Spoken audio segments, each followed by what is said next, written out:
I move that the bill be now read a second time, and I acknowledge the Ngunnawal people here and the Yuggera and the Yugambeh back home.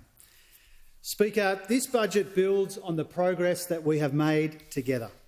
It's a plan to help with the cost of living, with 2 new tax cuts and higher wages, more bulk billing and more help with electricity bills, cheaper medicine and less student debt. It's a plan to build Australia's future, with more homes, new investments in skills and education, competition reforms and a future made in Australia. Yeah. Speaker, our economy is turning the corner. Inflation is down, incomes are rising, unemployment is low, interest rates are coming down, debt is down and growth is picking up momentum. On all of these fronts, our economy and our budget are in better shape than they were 3 years ago. Yeah. Now, this progress has been exceptional but not accidental. The credit belongs to Australians in every corner of our country. We've come a long way together, but there is more work to do. This budget is our plan for a new generation of prosperity in a new world of uncertainty. It's a plan to help finish the fight against inflation, rebuild living standards and maximise our national advantages into the future. This is a responsible budget with 5 main priorities: helping with the cost of living, strengthening Medicare, building more homes, investing in every stage of education and making our economy stronger, more productive and more resilient. Speaker, the global economy is volatile and unpredictable. The 2020s have already seen a global pandemic, global inflation and now the threat of a global trade war. The whole world has changed as a consequence. Tariffs and tensions abroad have been accompanied by storms here at home. Ex-tropical cyclone Alfred could wipe 0.25 percentage point off quarterly growth. North and far north Queensland have flooded too. Storm clouds are gathering in the global economy as well. Trade disruptions are rising. China's growth is slowing. War is still raging in Europe and a ceasefire in the Middle East is breaking down. Treasury expects the global economy to grow 3.25% for the next 3 years, its slowest since the 1990s. It's already forecasting the 2 biggest economies in the world will slow next year, with risks weighing more heavily on both. Australia is neither uniquely impacted nor immune from these pressures, but we are among the best placed to navigate them. We're emerging from this spike in global inflation in better shape than almost any other advanced economy. Growth is forecast to pick up from 1.5% this year to 2.5% in 2026-27. The private sector is resuming its rightful place as the main driver of this growth, with Treasury upgrading forecasts for growth in private demand to more than double next year compared to this one. Unemployment is now projected to peak lower at 4.25%. Employment and real wage growth this year will be stronger and participation will stay near its record high for longer.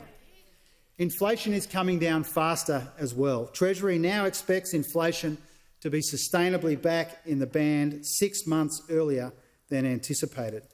Yeah. Now, all of this means that the soft landing that we have been planning for and preparing for is now looking more and more likely.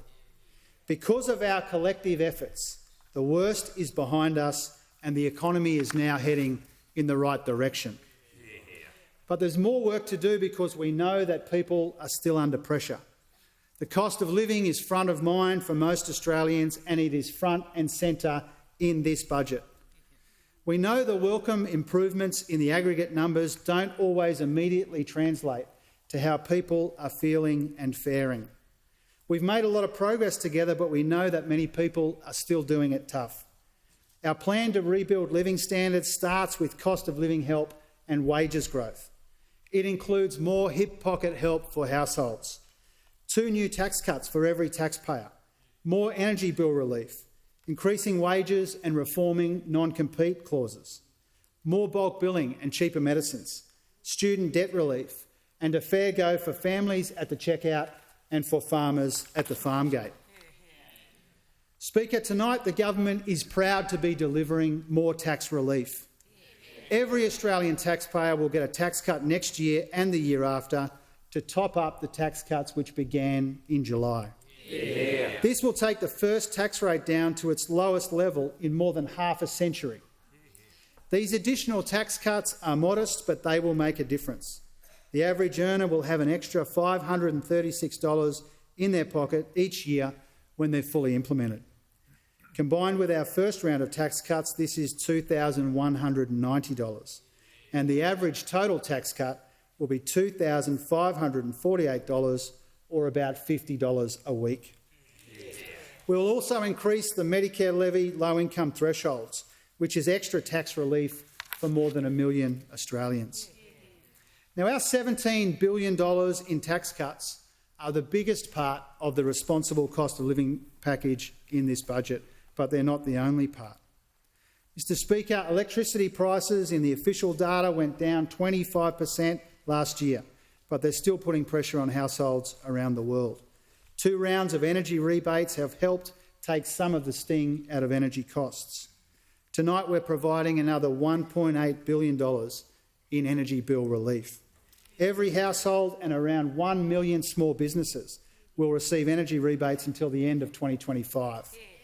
This means cutting another $150 off bills this year. The government will also be using the powers and penalties of the energy regulators and the ACCC to help ensure that energy companies offer customers cheaper deals, that pensioners receive the discounts that they are entitled to, and that Australians get the value that they deserve. Mr Speaker, at the core of our economic plan and at the very heart of this Labor government is a simple objective: to ensure more Australians earn more and keep more of what they earn.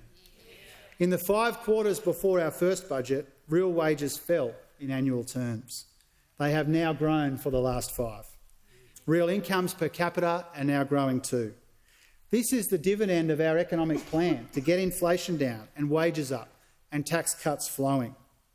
Tonight we're providing an additional $2.6 billion to fund pay rises for aged care nurses from March this year, so that the workers that we trust to care for our parents and grandparents get paid properly for the work that they do.